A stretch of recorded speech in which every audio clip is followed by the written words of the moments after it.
So, hello guys! What's up? It's me again, si Mima Alicia nyo, at nagbabalik ulit para sa ating panibagong video. So, ang ganda ng bungad ng Biyernes sa atin. Napakaganda naman po mga minamahal. Talagang mukhang mabibigyan ng justice ang mga taxpayer sa balitang ito. So, kaya pala hindi ma-proceed or hindi pala ma-transmit ang dalawang impeachment complaint dito sa opisina ni House Speaker Martin Romualdez. Abay, meron pa palang isang inaantay. Oo. At ang inaantay na to, mga minamahal, mga kongresista. Diyos mio, talagang mukhang nakaka-excite ito. Sino-sino kaya itong mga kongresista na to? Kasi yung unang nag-file, Liberal Party at Makabayan Black. 'Di ba? Sila yung unang nag-file ng impeachment complaint laban kay Vice President Sara Duterte. And then, sinundutan ng Magdalo. Yung pangalawang nag-file, yung Magdalo. So, kaya hindi pa pala ito ma-transmit, maipasa sa opisina ni House Speaker Martin Romualdez dahil kinausap pala itong si Velasco na wag munang i-transmit dahil meron pa pong magfa-file. At ang nagsabi sa kanya yan mga minamahal, ay yung mga kongresista. So, humihingi po ang mga kongresista ng konti pang panahon, konti pang oras, pagkakataon. At next week po, confirmed na magpa-file po ng third impeachment complaint itong mga kongresista. So ngayon alam nyo kung ano yung nakaka-excite dito. What if majority to? 'Di ba? Yung pag nag-file sila Luistro, sila Acop, Dan Fernandez, 'di ba? Si Abante. What if pag sila yung nag-file, yung miyembro ng House Quad Committee, maybe ito po yung tinatawag na na majority vote, 'di ba? Kasi gaano ba kadami ang kongresista? Ang kailangan lang naman talaga na mag-sign diyan is 105, if I'm not mistaken 105, tapos pwede na po itong itaas doon sa Senado. Mas madali 'yon, 'di ba? Kaysa doon sa debate, yung pag-uusapan pa, maabala pa yung trabaho. Kasi yung inisip ko, 'di ba, yung tumatalak doon sa pandarambong ni Sara Duterte is yung House on Public Accountability and Chuchuchu, 'di ba? Yan yung tumatalak patungkol sa confidential funds, sa misuse of intelligence and confidential funds, pandarambong ni Sara Duterte. And yet, nagtaka ako na bakit sila tahimik? Bakit sila ay hindi nag-file? Bakit yung Makabayan? Bakit yung Magdalo? Sa madaling sabi, bakit iba? Kung pwede naman sila, kasi sila naman po yung tumatalak. Pero hindi talaga nawalan tayo ng pag-asa eh. Kasi according po dito kay Regional Velasco, may mga kongresista na kumausap sa kanya na kung po pwede, pakipospon muna ang pag-transmit.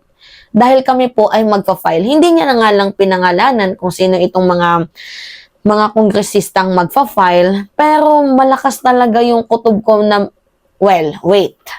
Medyo may lapses lang tayo ng slide. Pwedeng mag-file yung mga kongresista na nakakampi ni Sara Duterte para sirain yung manifesto. Pwede yun. At pwede din naman mag-file yung talagang para sa bayan, which is yung grupo ng House Quad Committee, yung majority vote. Medyo napaisip lang din ako. Sino kaya itong mga kongresista na to? 'Di ba? Nag-overthink tuloy ako. Diyos ko, ansaya ko na, nag-overthink tuloy ako. Kasi pwede din mag-file ang mga kapwa kongresista na supporters ni Sara Duterte para sirain ang manifesto. Pwede. At pwede din at the same time, yung grupo nila, yung grupo ng House Quad Committee at yung specifically sa Public and Accountability, pwedeng sila. Medyo napa-overthink tuloy ako. But anyway, mga minamahal.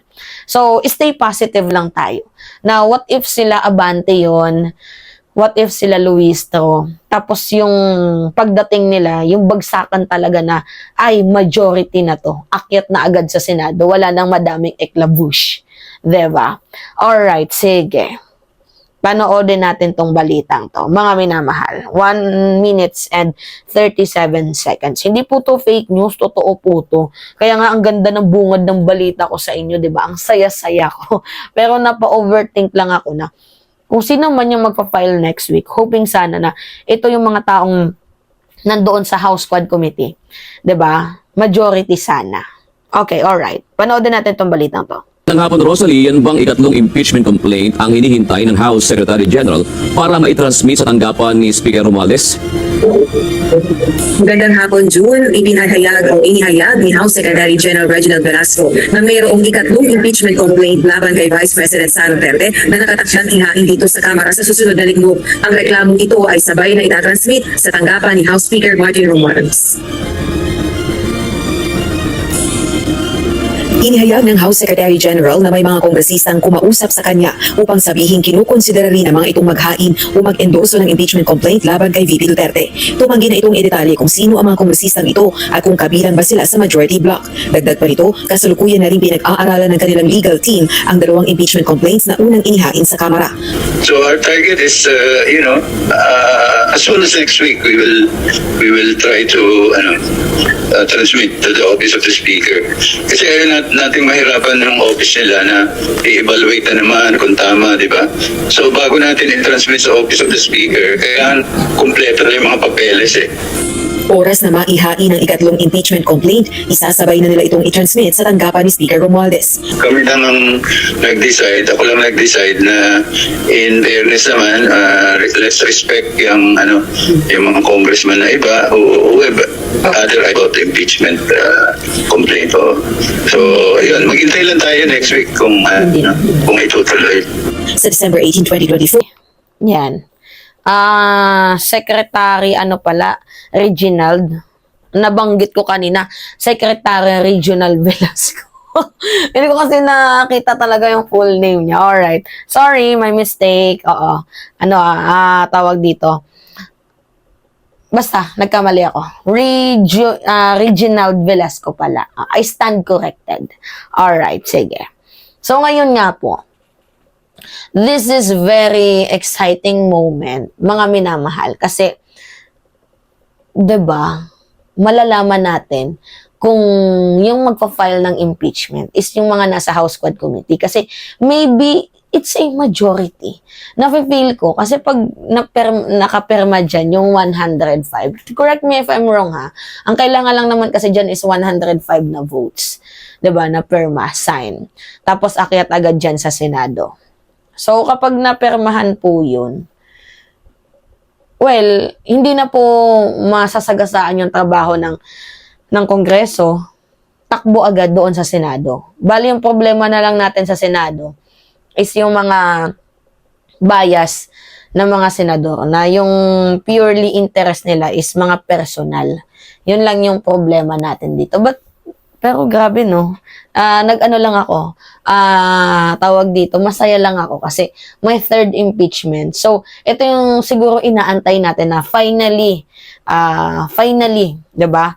Mabibigyan na ng justice ang mga taxpayer. So, by the way, nananawagan pala si Bunyog, si Ricky Tumutorgo, Attorney Ricky Tumutorgo. December 15, dyan sa, di ko alam kung saan bang lugar yun, may magpa-fight, yung sa impeachment daw. So, kinontak ako ng aking ng aking team, kasi may team naman po tayo sa GC. Napanood daw nila si Ricky Tumutorgo na nagsabi na nananawagan daw siya sa grupo na ni Takero, ni Mark Ramos, ni Mima Alicia, na samahan sila.